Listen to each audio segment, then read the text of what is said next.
I feel like saying this right now because I don't have all the answers all the time. Rarely, actually, but the ones I do have, I'm pretty confident about. But I got questions right now because as a black man on the sidelines, I still don't know what to do with the feelings I get every single time I hear the N-word. It doesn't matter who it's delivered by. They feel like little whips, and I hate it. And I don't have the answer, but I'm just telling those who are watching, words, they matter. They are powerful, delivered from whoever. And it's a question I need answered, and I'm sure I'll have some help from my wonderful black folks on the side. Just a question. We have an event that I'd like to talk about, since there's some ears out there. It's a convoy for action. National Inquiry, Calls for Justice 231. It's tomorrow between 11 and 1 p.m. It's a cars, what's that called? A convoy for action. And it's happening tomorrow, and there'll be details that I'll put on the page so you guys can see what it is. But just so you know, that's what I'm putting up there shortly. We've had all the feels. We've heard the stories. And people have told me they're crying and they have goosebumps and they're very excited and happy that they were tuning in, and so are we. But what do you do with these things? There's a reason why I have Knowmadic to come take the anchor position, because I want to make sure you have a second to get some pen and paper, iPad, phone, whatever it is. But it's time to not just feel it, but it's time to actually do it. I welcome Knowmadic onto the stage right now to do what he does in a very tangible way. King, take the stage. Much appreciate it.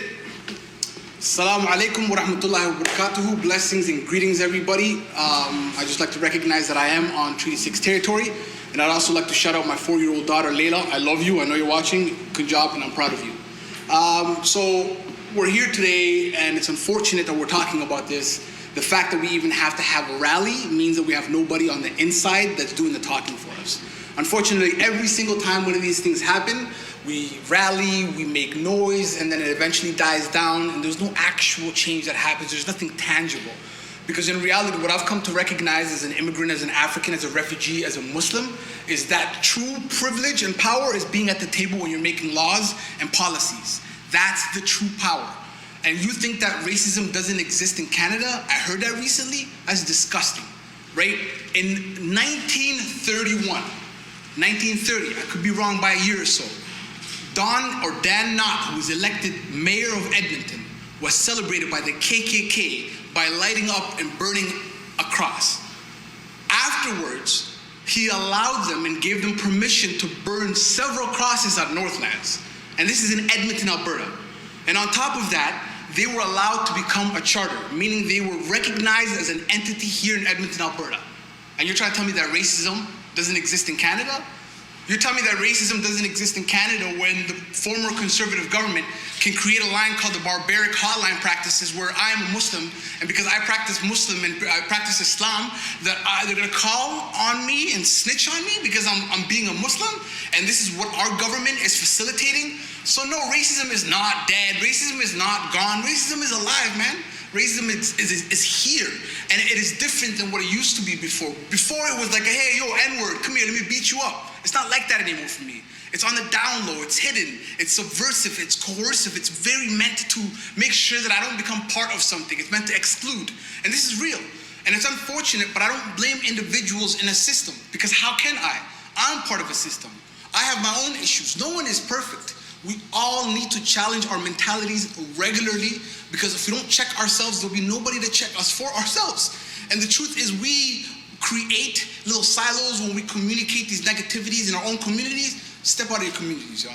Find new communities. Experience, lived experience, is how we as human beings grow. We are computers. We learn through experience. The software that helps us learn is experience. The more you experience something, the better you get at it. 10,000-hour rule just means that you've done it so many times, your brain is like, you know what, fine, I'm tired, let me just do this damn thing. You know when you went to the bathroom, you know when you went number 2, somebody went to a public bathroom and it stunk when you went in there, but after a while your brain's like, yo, chill, I know it's here, but don't worry about it, it smells, but I got you. It still smells, but what, your brain has the capacity to make sure you don't pay attention to things that it doesn't think it's important. So you have to challenge your own thoughts on a regular basis, otherwise we'll fall into the trap of every single subliminal message that is provided to you. And I know you want to believe that you are not easily manipulated. I know you want to believe that you are not being conditioned to think a certain way. You're false, man. It's 100% false. I wish I could see you right now, but one thing that I do regularly is I say, put your fingers up like this. So try it out with me at home real quick. At home, right? Put your fingers up like this. I want you to take this and put it underneath your chin really quickly. When I said your chin's right, I bet you put it on your cheek. Why? Because I did it. Monkey see, monkey do is a real thing, man. You know what I mean? If you ain't being careful of what you are doing, you are so easily gonna fall into the norm.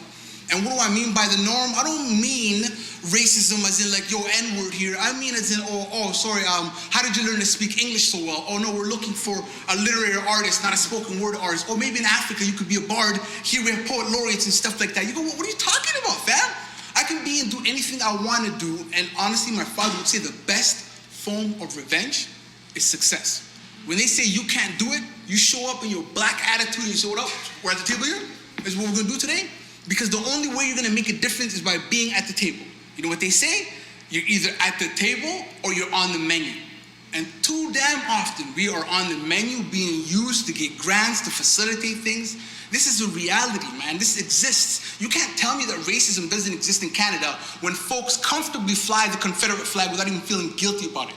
That's ridiculous that they feel comfortable that they could fly a flag that has nothing to do with their history, unless they are from America, and that's perfectly cool. But if that has nothing to do with your history, you're willing to do that? You're telling me that racism is gone. When I was graduating from high school, our mascot was a rebel with a Confederate flag, and this is Ontario, man. So no, racism is not gone. No, racism is not dead. It still exists. And one thing you need to recognize is don't look at racism on the top, look at racism on the bottom. What do I mean by that? 99.9% of the institutions that were created during a time where homophobia, racism, and all of these different misogynistic perspectives were prevalent. And those things still reside to this day. If you plant crop on contaminated soil, no matter how many seeds, beautiful or really genetically thriving, you put into that soil, that crop will become contaminated. And the only way you can remove contamination is by reaching new grounds, starting something different, creating new philosophies, new perspectives. Change needs to happen from the inside, and that is why this is what you can do. Start supporting somebody who you believe in, municipally, federally, and provincially. Start electing representatives that know who you are and what you are. What do I mean by that? I had the best government just a little while ago. The NDP, people are probably like, yo, Ahmed, listen to me for a second. I'm tired of being put into boxes. Yeah, I'm black, yes, I'm Somali, yes, I'm Muslim, but I have my own beliefs. I want people who value me, right? When I first arrived to Canada, it was Edmonton, Alberta, man. And not until a few years ago did we celebrate Black History Month as a provincial thing. It was created by David Shepard, somebody who used to come to my poetry spot to perform poetry. That's who. You know who else? Janice Irwin. Dance with my children, moves around the neighborhood. These are community politicians that I can go to because Janice and I sat on community boards together. These are people that represent me and understand me. So it's racist that you're more worried about your economy and oil than you are about my livelihood, because these people are helping me out, man. Right? These people are helping our people out. Education, right? Public health, right? These are the people who are helping us out. But what do? We elect people. And the only time we do this out of fear or out of hate. Start doing things out of love, man. Do it not because you're afraid of something, but you want change. An indigenous elder said it best. He said, we do not inherit anything, we borrow it from our grandchildren. None of this is ours, man. I'm not fighting, I'm not speaking, I'm not talking today because I want to. I'm an introvert. I hate talking publicly, believe it or not. But my daughter needs to hear this, right? I need to stand up, because if I don't stand up, who is going to? Like, I don't want to witness my daughter going through the same things that I did. And I know as human beings we're selfish. And I know racism is a personal thing that's personal to me. It might not be to you. That's fine, right? We're human beings. Nobody cares about MS or cancer until it affects their family. I know that. That's perfectly fine. But we need to change that mentality. We need to start supporting causes and people who we believe in, and not wait until they are dying or they are dead and they are gone. Giving flowers to people, the same mentality that we give flowers to the dead instead of planting trees so that they may live forever, is the same philosophy that we do when we stand up and we rally, but never go on the inside by joining commissions, boards, associations, being part of your committees, being and supporting on volunteering in community leagues. This is what we need. You need to be involved in your community. I've had somebody say to me, yo, Ahmed, I hate refugees. I go, well, man, I'm a refugee, yo. He goes, yeah, but I know you. I was like, well, then go get to know more people then, fam. What is wrong with you? Right? Experience is how we grow. Right now, think about it. Have you ever bought shoes, cars, or clothes? Before you bought it, you never saw it anywhere, but as soon as you bought it, you witnessed it all the time. Experience. It existed. Racism exists. Misogyny exists. Homophobia exists. These things exist, and we are allowing people to represent and write laws that do not necessarily represent us, and then later on, we are the ones suffering the consequences. Please, the municipal elections are coming. Find somebody you believe in. Find somebody who at least close to your values so that you can speak with them and hold them accountable. Because how can I tell my daughter about accountability when you can become a premier by fraudulently, quote unquote, I don't know, allegedly, fraudulently getting elected and removing somebody who really cared about me and my community? How do you want me to feel about that, right? What am I supposed to tell my daughter? What am I supposed to tell my communities? Because I'm privileged, right? I make my income off of art. I live healthy. I have my health, 2 daughters, a beautiful wife.